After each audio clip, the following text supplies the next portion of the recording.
Hi all. Hi. I see some familiar faces, that's great. I'm Ed Welch, President of the University of Charleston, and I'm here today to welcome the Community Music Association to the University of Charleston. I've watched evolution over the years, and once upon a time, there was only one way to hear great music in Charleston, and that was because the work of the Community Music Association bringing groups from around the world here, so people in and around Charleston could hear them. And once upon a time, the only way you could get a college education is to sit in a classroom in front of a teacher and take down a lot of notes and memorize those and feed them back on tests. And I can assure you that there are now many alternatives to how you get a college education, including online and many others. So just as higher education has changed, so has the Community Music Association changed in order to meet and respond to a different environment, and yet to maintain the same mission, in this case of providing great musical opportunities to this community and to this region. So we're proud that the Community Music Association has decided to join with the University of Charleston and to present their musical gifts to the community here in the University of Charleston's auditorium. We have renovated that auditorium over the past year, thanks to funding from the McDavid Foundation here in Charleston. So you see a new interior, you see new seats, you see new curtain, and we have another phase in store to provide more of a new infrastructure behind the stage as well. So we did all that, I'm sure, just because we wanted the Community Music Association to be here. So it's a pleasure to welcome you and have Trudy on with the President of the Community Music Association to make comments about what they have in store and how they're going to take advantage of our resources and what programming we can look forward to this year and next year. Thanks. Wow. Thank you.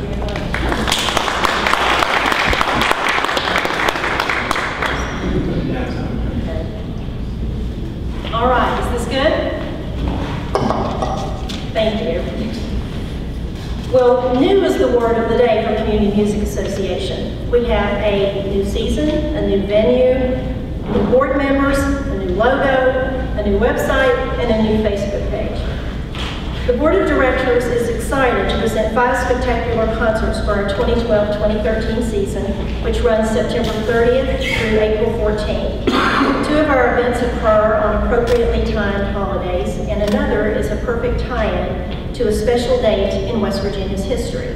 And Linda, if you will bring, okay, you can do it that way. We have the kickoff is September 30th. It's sure to be a crowd pleaser. Liverpool legends, you can hold that up high. The Beatles tribute. This group has been playing in Missouri since 2006 and was voted the best new show in Branson. They've also played Carnegie Hall and the Tavern Club in Liverpool. On this one, you will definitely want to get a ticket to ride. Then on November the 11th, Veterans Day, we welcome Matt Frampton's Fanfare for the American Hero. This inspirational tribute to American heroes at home and abroad includes a full orchestra and male and female vocalists, 2 of whom are world-class singers. Their repertoire includes mainstays such as the Battle Hymn of the Republic, Some Enchanted Evening, Wind Beneath My Wings, and Send in the Clouds. Then the first concert of 2013 is on January 13th, and it's a laugh-out-loud comedy. The Water Coolers tackles husbands, wives, kids, and technology. E-Entertainment called it one of the hottest tickets in town and the most authentic take on life and work today. It has won off-Broadway awards and offers hilarious, entertaining views on modern subject matter with skits like The IT Cowboy and The Great Pretender. March 17th is the perfect day to host From Galway to Broadway, with Kieran Sheehan and Kimberly Bryant headlining this Irish and Broadway-themed concert.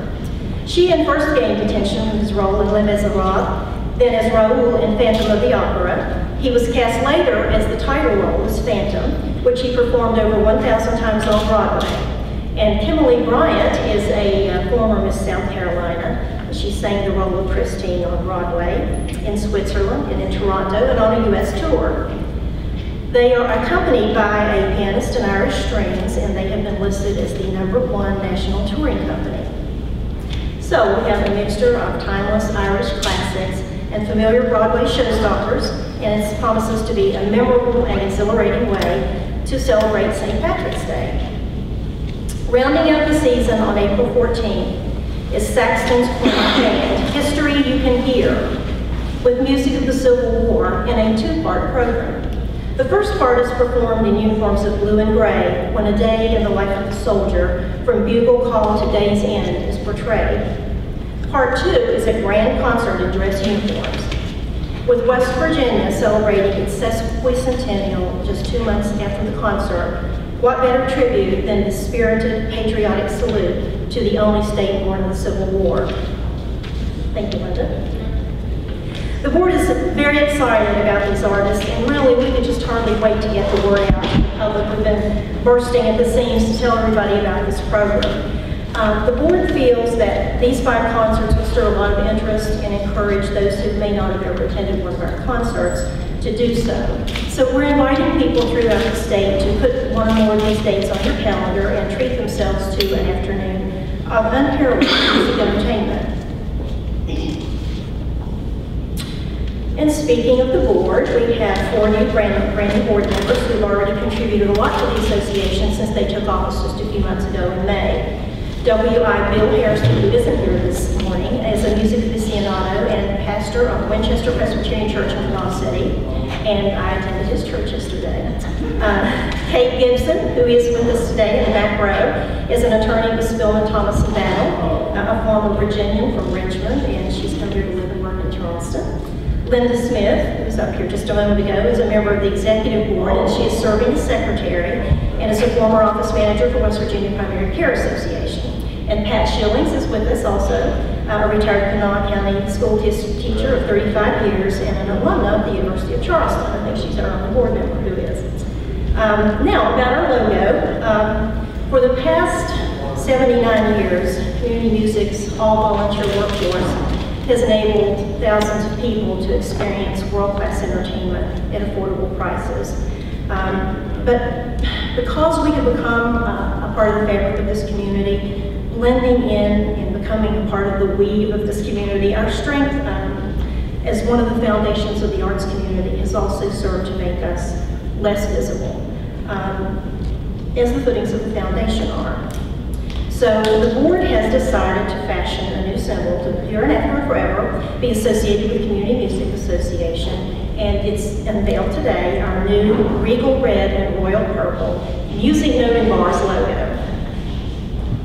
Our website and Facebook pages are being updated, and some of that's already occurred thanks to Kay. And we will continue to make post the news and contest opportunities throughout the year. And I know Dr. Welch is welcome, and we're very pleased to be here about our partnership and collaboration with the University of Charleston.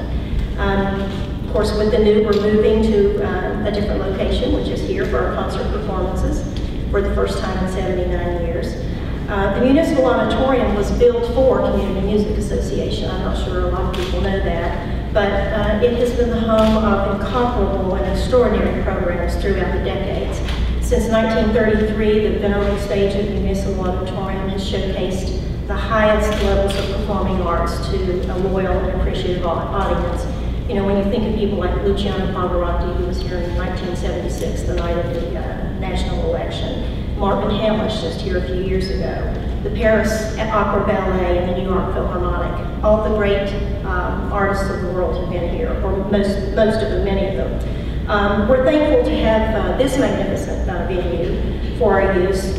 We were, and now we are turning the page. We're looking forward to our collaboration with the University of Charleston, who is providing a home for our concerts now, and a lot of parking spaces to go along with it. So we hope to interact with the university and its students and its alumni to forge a strong bond that will benefit us both. And thank you, Dr. Welch, for your cooperation in making this happen and for hosting us here today. So now that we've talked about so many new things, a new season, logo, board members, venue, website, Facebook, contests, and so forth, let's not forget about something old that is very important in these hard economic times, and that is our prices. Community Music is pleased to announce that our costs remain at $90 for adult memberships, $30 for college students, and $10 for youth 18 and under. For 8 decades, community music has been able to sustain a cultural medium that is discriminating without being exclusive. In the world of entertainment, we have been able to present the best there is to offer at the lowest possible prices, and sometimes at no cost at all, free things to the public, such as good night. It's an invaluable gift that we have been able to give to the community. That's the way we see it, and it has enriched all of our lives immeasurably. It's an ongoing task, though, but it's one that we cherish, and it's the top priority for our board. We truly do believe that Walter Pater's mantra that all art constantly aspires toward the condition of music is true, and we look forward to partnering with the University of Charleston to continue this legacy of cultural enrichment. Thank you.